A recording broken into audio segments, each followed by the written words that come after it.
The Lara Prime's sky shimmered with twin moons and dancing auroras, but no one looked up. All eyes were on the marble platform rising from the heart of the royal arena, where the last daughter of the Arvalis line stood tall, trembling, and alone. Princess Saraval wore a flowing silver robe that caught the light like water, but even that could not hide how nervous she was. Her hands were clasped tight in front of her, and her glowing violet eyes kept darting down to her feet. She was quiet, always had been, and that quietness had become her curse. The Arvali people whispered behind her back, calling her fragile, too shy, too delicate to lead. Though she was the last of a noble bloodline known for fierce rulers and bonded warriors, she had never chosen a mate, never fought a single duel, never even spoken her desires aloud. And in her culture, one thing mattered above all: the bonding. Each ruler had to choose a protector and partner in front of the entire galaxy, one worthy of sharing power and body. It was a sacred act of strength, passion, and unity. She had refused for years, but now the council had forced her into the trial. If she did not choose someone today, she would lose her title, and her people would fall into the hands of the Dominion Empire. The arena roared as dozens of suitors stepped forward, each one more dangerous-looking than the last. Towering Thalaxian warlords, covered in armor and old scars, beat their chests and roared her name. Slithering Solari nobles smirked with poisoned charm. A Tarsk general, his arms like tree trunks, flexed and declared that he would break her in before sundown. The crowd laughed, but Saraval only looked more frightened. She wasn't like them. She wasn't made for this noise and display. She wanted something else. Something quiet. Something kind. Her eyes moved again, scanning past the arrogant warriors, past the gold and blood and pride until they stopped on the edge of the arena. There, standing alone in the shadows, was a man no one had noticed. He wore simple gray armor, a little worn and not polished. He had no banners, no followers, and made no noise. Just a human. He didn't shout for her, didn't puff up his chest or flash weapons, simply stood, arms folded, watching, calm, patient. When she looked at him, he didn't look away, he didn't leer. He just gave her a small nod like he understood. It's like he was saying, take your time. His name was Jace Carter, a human engineer from the outer defense colonies. He hadn't even planned to attend. He wasn't a prince or a warrior or a legend. He came with a supply crew, mostly fixing broken systems. But somehow, he'd been allowed into the arena as a joke. Everyone assumed he was there to gawk, but Saraval saw something different. She saw peace. All around her, the arena shook with roars and demands. "Choose me," they shouted. "I'll make you strong. I'll give you power. I'll take you whether you choose or not." The Grand Speaker stepped forward, his voice booming across the chamber. "Royal daughter of Arvalis, the moment has come. Choose your mate and guardian, or the crown shall pass to the next bloodline." The warriors stepped closer. Saraval's breath caught in her throat. Then came the mocking. "She's still pure." A Tarsk warrior laughed. "She's never even bonded once." It's pathetic. "No wonder she's alone. She probably doesn't even know how to bond," sneered a Silari noble, "a useless virgin. She'll never rule." Laughter filled the air. Like smoke, Saraval felt her cheeks burn. Her knees nearly gave out. But then, across the chaos, she saw Jace again, still calm, still watching, still waiting. She stepped forward, shaky but steady. The platform lights lit her path. She walked, past the giants, the brutes, the blood-drenched kings. And the entire arena fell silent when she stopped in front of the human. Everyone waited for her to speak. She had never spoken during a trial before. Now her voice was barely above a whisper. "I choose, the quiet one." The silence that followed was like thunder. Then came the outrage, the screams, disbelief. But Saraval didn't care. For the first time in her life, she felt her voice carry weight, not because it was loud, but because it was true. And across from her, Jace didn't gloat, didn't grin. He just nodded again and said quietly, "All right." And that's how it all began, with a galaxy laughing, a human standing still, and a shy girl finally choosing. The arena that once rang with mocking laughter had gone deadly quiet. Every warrior, noble, and spectator stood frozen in disbelief. Saraval had stepped through the crowd of suitors and chosen the one no one expected, the quiet human who hadn't spoken, boasted, or fought. Jace Carter stood still as she approached him, her hand outstretched, her eyes nervous but sure. She wasn't trembling anymore, not because her fear had vanished, but because something inside her had shifted. Jace hadn't pushed her, hadn't tried to impress her. He had simply waited, and in a world full of noise and pressure, that small act meant everything. But as her words echoed across the chamber, "I choose the quiet one," the shock broke. Fury exploded from the line of rejected champions. A Solari prince, his skin glowing with fury, stepped forward with venom in his voice. "You pick him that Earth's come. This is a joke. You insult the trial, your people, and all who came before." Another warrior, twice Jace's size, spat on the floor. He didn't even compete. What kind of coward just stands there like a statue? Jace looked at them calmly, his face unreadable.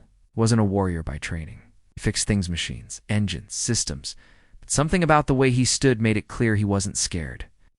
The announcer, a tall insectoid creature, with metallic wings, turned toward Jace with disgust. "You human, what claim do you make? What power do you offer the royal bloodline? What strength earns you her hand?" Jace blinked once, then shrugged. "None," he said simply. "She didn't ask for power. She just looked tired of people yelling at her." Crowd erupted again, louder than before. Some roared with laughter, others with rage. A few watched with quiet curiosity. Saraval looked up at Jace, stunned by his words. He had no armor to show off, no glowing weapons, no blood trophies like the others, just simple honesty. He didn't treat her like a trophy. He didn't try to fix her, just respected her space. A sneering warrior shoved Jace in the chest. "You want to walk away with the Arvalus crown, without lifting a finger? Fight me, coward." Jace caught his balance and raised a brow. "You're angry because she said no. That's not my problem. It's hers." And she already answered.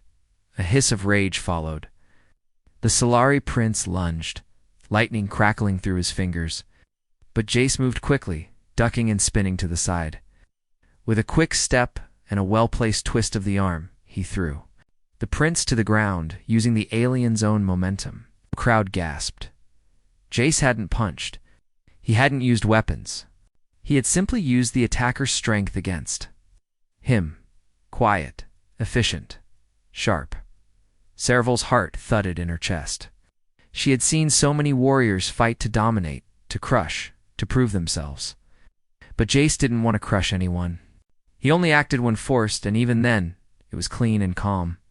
The Royal Council, sitting high on thrones above the arena, now stood in protest. Their robes glowed with authority, but their faces were pale. "This cannot be allowed," one of them snapped. The trial was meant to find strength and unity. In battle, this man hasn't proven himself. He must complete the trial of unity alone, or forfeit the bond, another added. And if he fails, Saraval forfeits her right to the throne. Saraval stepped forward, her voice rising for the second time in her life. "He didn't beg me, didn't fight for me like a prize. He didn't touch me without asking. That is unity. But if you want proof, let him prove it his way." Looked at her, then up at the council. "What's the trial of unity?" "It is a test of survival," the council replied. "You must face the dangers that threaten our people. Alone. No army. No allies. If you return, you earn the bond. If you fail, your name will be forgotten." Jace looked at Saraval. She looked scared, but not of him. She was afraid they'd never let her choose for herself. He gave her a small smile and nodded. "All right, I'll do it." She grabbed his arm, her grip soft but strong. "Why?" she whispered. "Have to." Jace looked into her eyes. "You're the first person in a long time who looked at me like I mattered. That's enough reason." Then he turned and walked toward the trial gates where ships and challengers waited across the galaxy. As the doors closed behind him, the arena filled with silence once again. Only this time, it wasn't laughter or outrage. It was something else. Something new. Curiosity. And a strange feeling that, somehow, the quiet human might actually survive. The silence after Jace's departure did not last long.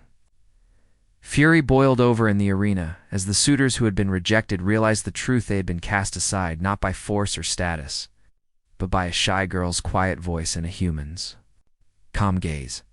None took it harder than the Solari prince Corin, whose pride had been wounded beyond reason. Born into a powerful family with venom in his blood and fire in his eyes, he had never been told no in his life. And now, not only had Saraval rejected him, but she had chosen someone he saw as weak, someone from Earth, a planet most of the galaxy still considered backwards and primitive. The moment Jace disappeared into the trial corridors, Corin spat toward the throne and growled, "This is not over."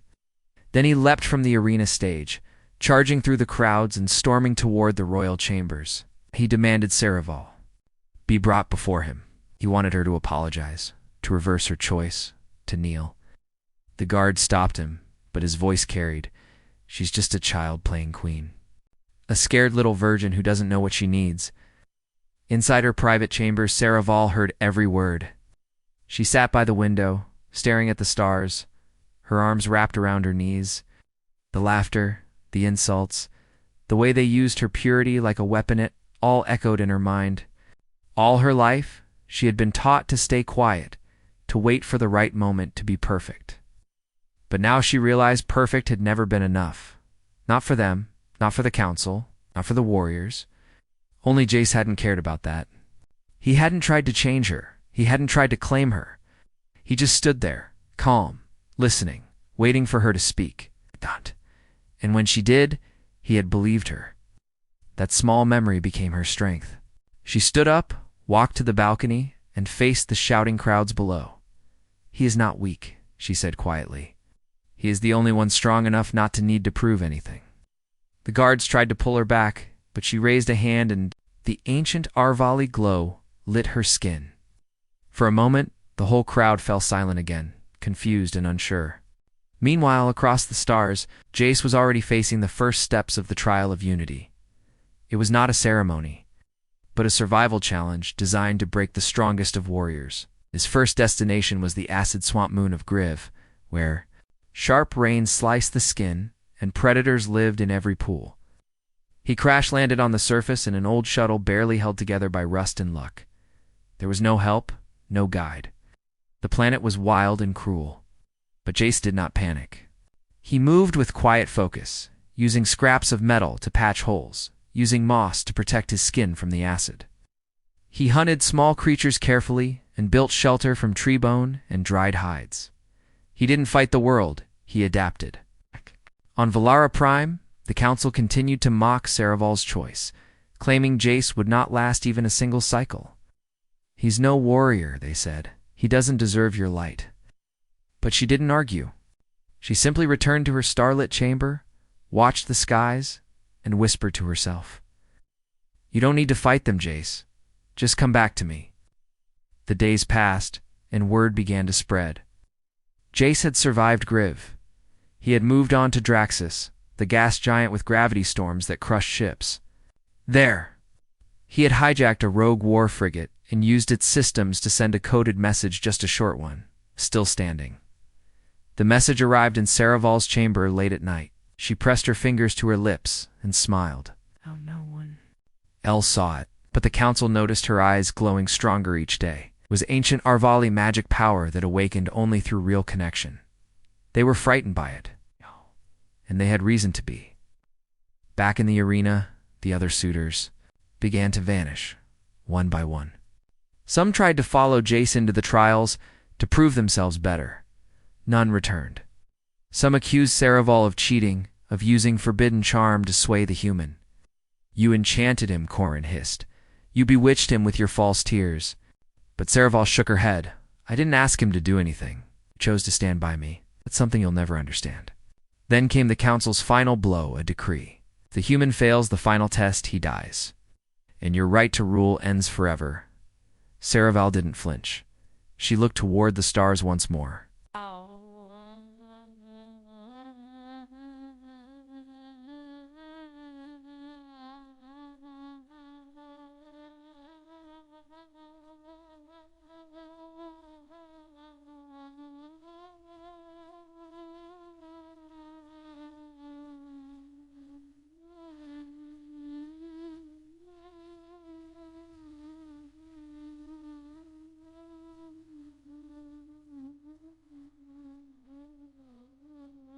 Whatever will we derive?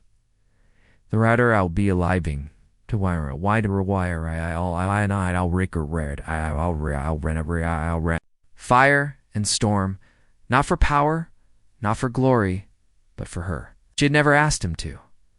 He just believed she was worth it. And for the first time in her life, she believed it too. The galaxy held its breath as Jace entered the final stages of the Trial of Unity, a challenge designed to test not just strength, but heart, mind, and will. His path took him to places most warriors never return from, worlds swallowed by darkness, frozen moons that sang with madness, and battlefields left untouched since the Dominion Wars, but he moved through them with a steady rhythm, using his mind more than his muscle. On the lava-split planet of Vern, he tricked a pack of fire dragons into chasing each other by reflecting light through shards of obsidian. On the dead shipyard orbiting Corinnet, where rogue AI systems hunted the living, he rewired a security drone to walk as a decoy while he escaped through a vent duct. Each world had its danger, but Jace never rushed, never shouted. He studied, adapted, survived. News of his progress drifted back to Valara Prime in quiet reports, but those who mocked him now spoke with tight voices.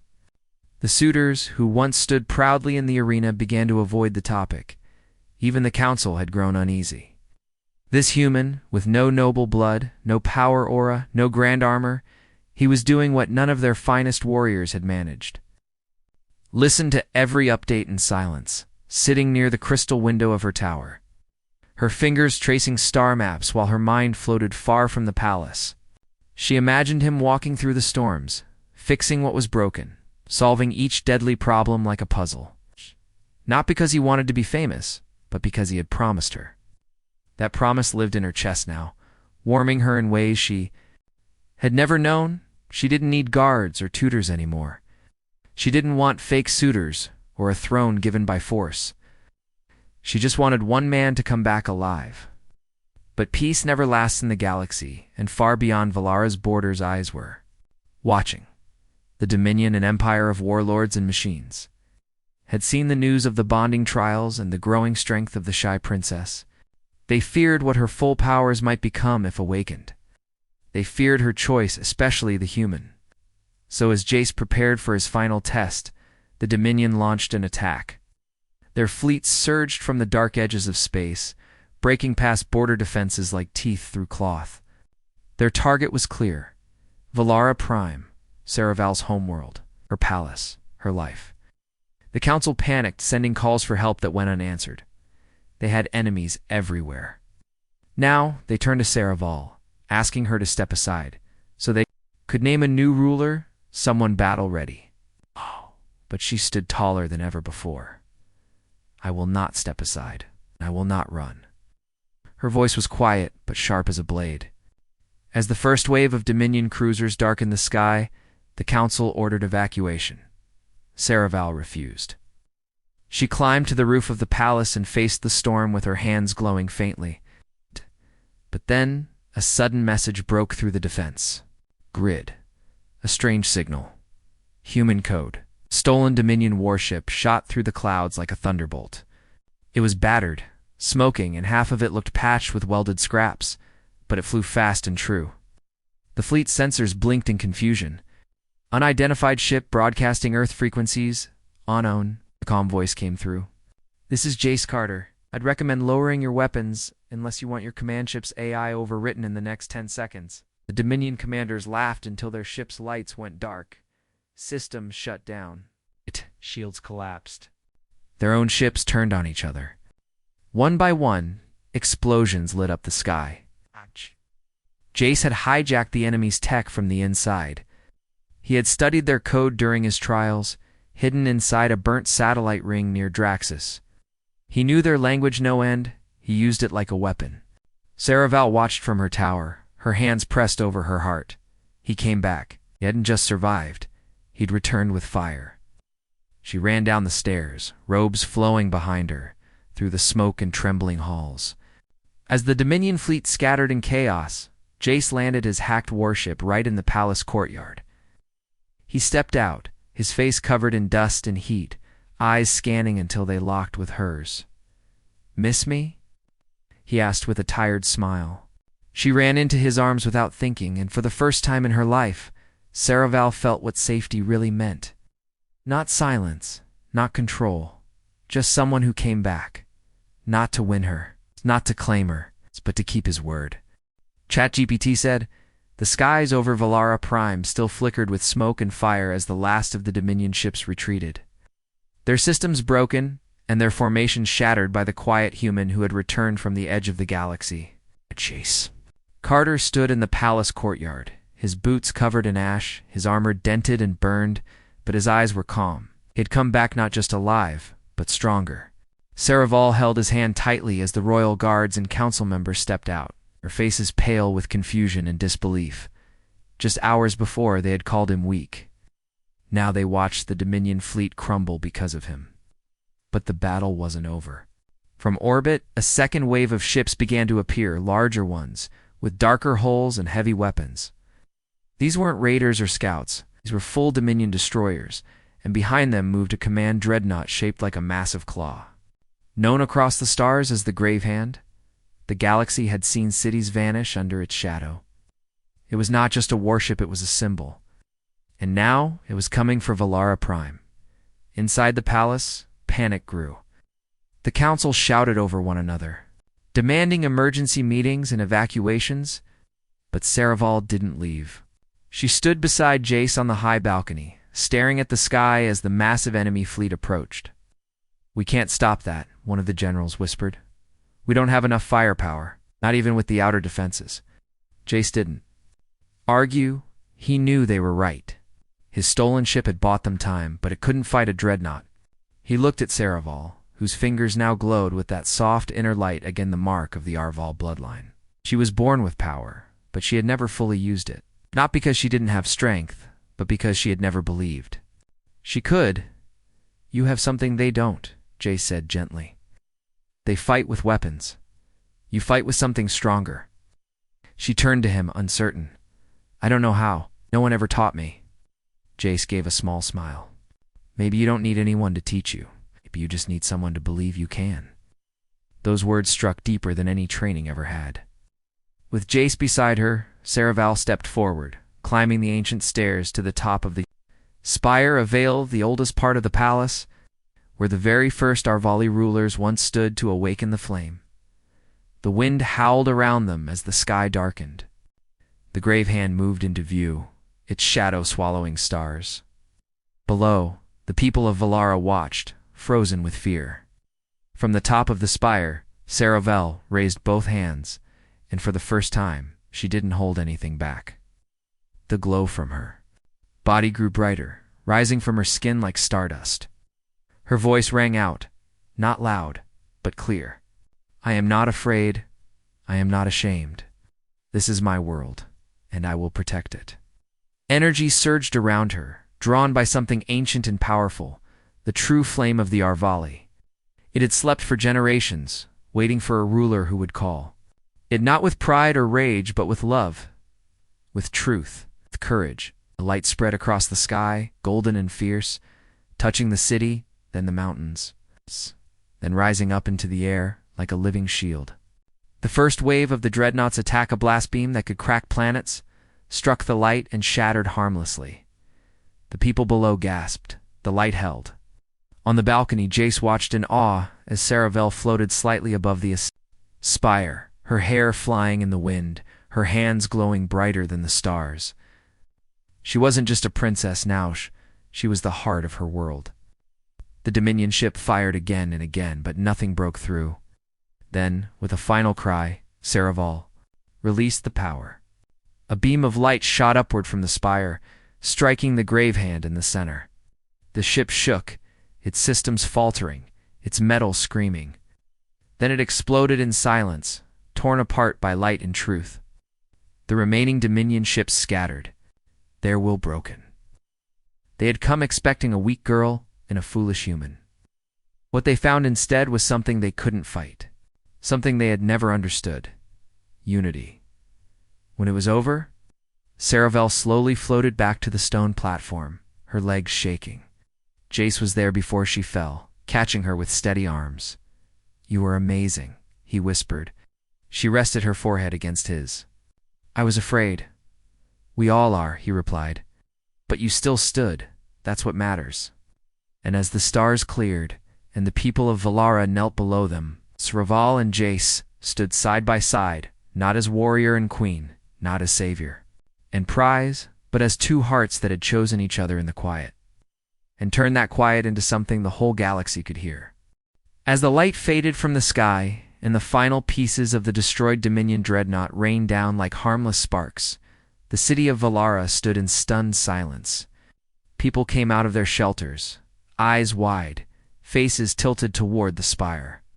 Where Saraval and Jace stood, the entire planet had seen it how the shy princess, once mocked for her quiet nature, called down the ancient Arvali flame and shattered the mightiest weapon of the Dominion.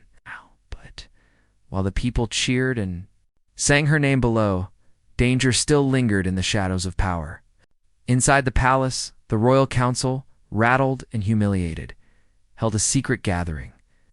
They whispered behind closed doors, not about Saraval's victory, but about what it meant. She had bonded with an outsider human that broke ancient customs. And worse, her powers had awakened without the council's blessing. To them, she was no longer just a soft girl. She was now a threat. She was not following tradition, one counselor hissed.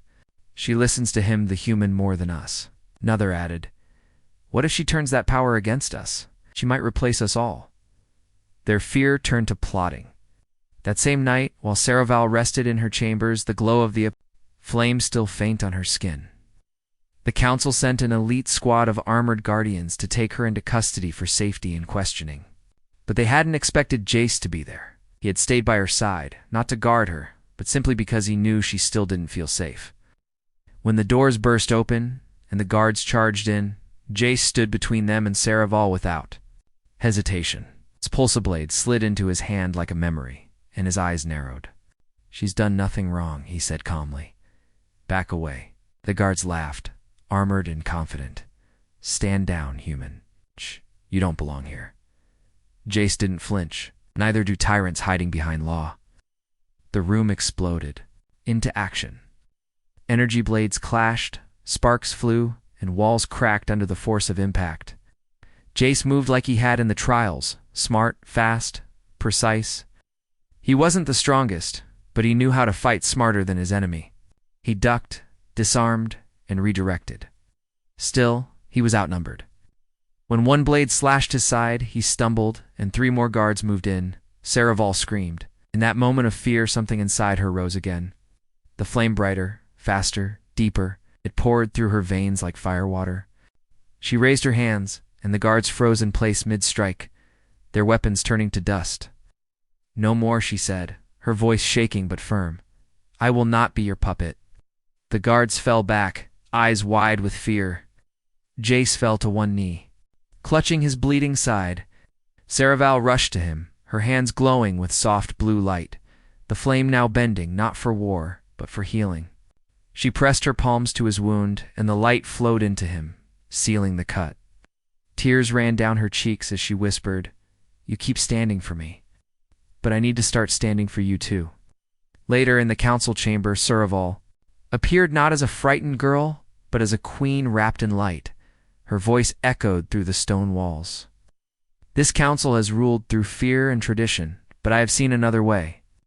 One based not on force, but choice, not on bloodlines, but trust." The council tried to interrupt, but she raised a hand and silenced them. "You mocked me for being untouched. You used my silence as a weapon.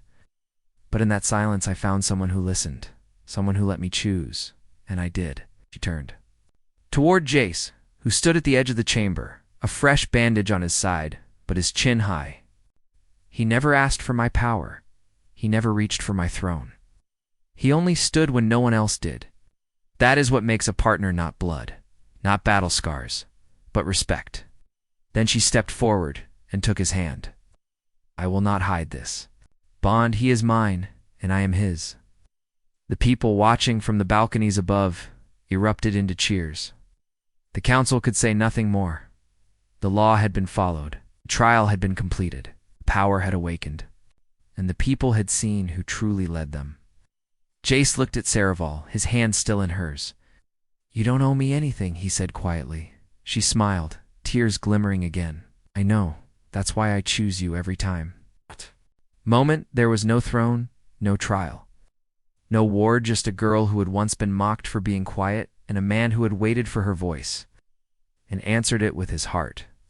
The smoke had cleared from the skies above Valara Prime, but inside the palace, the air was still tense.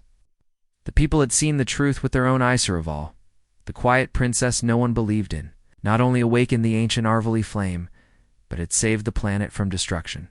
And standing beside her, as always, was the human no one had taken seriously. Jace Carter had bled for her, fought for her, and never once asked for anything in return. Together they had become more than legend. They had become a symbol of something new. But the old powers in the council were not ready to let go. Though they no longer dared oppose Saraval in the open, whispers still echoed in the halls. Some nobles spoke of purity of rule. Others hinted that the bond between a human and the queen was dangerous. Saraval heard it all. She let them talk, but she'd no longer let them decide. One morning, she stepped into the High Council chamber. Wearing robes laced with silver and the old royal sigil, but now, the firelight of the Arvali flame danced behind her eyes. At her side walked Jace, dressed not in armor or medals, but in simple black clothes, his expression calm. No sword, no threats, just presence. The council stood, stiff and uncertain. Saraval walked straight to the throne and stood before it. She didn't sit. For generations, this chair has ruled by tradition, she said softly, but her voice carried. It waited for someone with power, but it never asked for someone with purpose. That ends now. She turned toward the nobles. You told me I had to choose a mate who proved his strength. You said I was too quiet, too soft. You called me weak because I had not been touched. Her eyes burned now, not with anger, but truth. But I was never weak. I simply waited for someone who would not take, but share. Someone who would protect without control. Someone who listened. The room was still. No one dared interrupt. She reached for Jace's hand and held it openly. This man, this human, never tried to claim me. He stood beside me. He faced storms. I would never have survived alone. And when I broke, he stayed. He is my equal, not by law, not by title, but by choice. A few nobles shifted, visibly uncomfortable. One of them finally spoke, voice laced with bitter pride. And what do you want us to do now, Your Grace? Rewrite the history of the throne? Saraval looked at him. Without blinking? Yes. That's exactly what I intend to do. She stepped back, climbed the steps, sat on the throne. Not like someone begging to rule, but like someone who had earned it. The flames behind her flared, casting a warm glow across the chamber. The flame answered me not because I was loud or fierce or ruthless. It answered because I led with truth. And now Valara will follow truth, not fear. Then she looked down at Jace and extended her hand, not as a queen to a servant, as a woman to her partner. Jace hesitated, eyes locked with hers. He didn't look at the throne, or the crowd, or the riches. He looked at her. When he took her hand, it was not a step into power, it was a step into trust. The moment their hands touched, the room lit with golden light. The flame ancient, and watching recognized what many had not. This was not a bond of politics or duty. It was something stronger, real, and the people saw it too. From the balconies, voices rose not in protest, but in cheers. Citizens who had once doubted Saraval now saw her with new eyes. The shy girl mocked for being untouched had become a queen not through battle, but through choice. She had made her own path. And the human she chose, the one who had waited without pushing, now stood as her equal, not above, not below, but beside. Across the galaxy, news spread like fire. Other rulers paused. Other suitors who had once laughed now stayed silent. The Dominion, broken and watching, realized something far worse than defeat. They had underestimated a bond that could not be bought, forced, or broken. That evening, when the stars returned to the sky and the city lights dimmed in quiet respect, Saravel stood on the balcony and looked at her world. Jace joined her, arms folded, silent for a long moment. Then he spoke. "You did it?" She leaned, her head against his shoulder. "We did." And beneath the stars, the throne of Valara did not shine with gold or power, but with something far rarer. Two souls who had chosen each other, not for gain, but because they saw what no one else did. And that was enough to change everything. The days that followed were quiet, not because there was nothing left to do, but because the loudest storms had passed. Valara Prime began to heal. The broken towers were rebuilt, the burned sky grew clear again, and the people walked with hope. Instead of fear, for the first time in many generations, the throne no longer ruled with cold tradition, but with warmth, fairness, and truth. Saravel led not as a distant queen, but as someone the people felt they could trust. She walked among them, listened to their stories, and smiled when they thanked her not for her power, but for her choice. At her side, always calm and watchful, was Jace. He did not wear a crown, nor did he sit on the throne, but everyone knew who he was. The man who had walked into the trials with no weapons and returned with knowledge. The man who had cracked enemy code with nothing but a mind sharp as stars. The man who had stood beside the shy girl everyone mocked him, never once asked her to change. Across the galaxy, others took notice. Some planets sent gifts, some sent apologies. Even those who once sneered at humans began to question their old beliefs. After all, if a soft-spoken, scarred mechanic from Earth could defeat a Dominion fleet and awaken a queen's true power without swinging a sword, what else were humans capable of? But peace is never left alone for long. Word soon reached the palace that Corrin, the Solari prince Saravel had once rejected, had escaped into deep space. Bitter and humiliated, he had formed a small army of exiles, mercenaries, and fallen nobles who hated the idea of change. They called themselves the Old Order, and they wanted Valara Prime to fall not because it was weak, but because it had dared to be different. The threat was real, but Saravel did not panic. She gathered her people, not just soldiers, and spoke with a calm fire. "They come because they fear what we have," she told them. "Not weapons, not fleets, but choice. Bond built on respect. Power held with peace." Jace, standing beside her, added quietly, "And if they force our hand, we'll show them what quiet strength really looks like." Together they prepared, not for war, but for defense. Jace worked night after night rebuilding the planet's shield systems, upgrading old tech with new ideas, mixing Earth-style innovation with ancient Arvali energy. Meanwhile, Saravel trained with the flame not to destroy, but to protect. Power now bent to her will, and her will was clear. No more fear, no more control, lonely freedom. When the Old Order finally arrived, they expected an easy fight. They thought Valara would fold, or that the people would give up Saravel in fear. But instead, they found a wall of light across the skies, and a world standing as one, and leading them, not with screams or threats, but with calm hearts, were the Queen and the human who had never needed to shout. The battle came like a wave, fast and wild. Jace coordinated defense from the shield towers while Saravel stood at the center of the capital, guiding the flame like a glowing star. When the enemy ships fired, the sky answered. When enemy troops landed, the people stood together. When Corrin himself tried to reach the throne, he was met not by guards, but by Jace.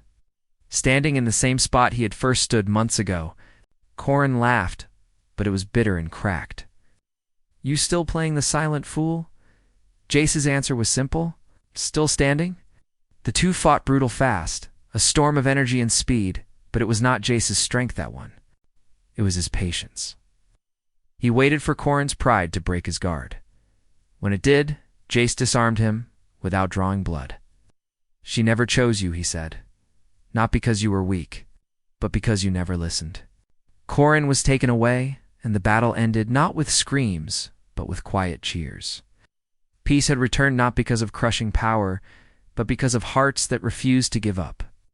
As light returned to the skies, Saraval and Jace stood on the balcony once more. This time, they did not speak. They just held hands. The galaxy now knew the truth, that the shy alien girl and the quiet human had not won by force or fear.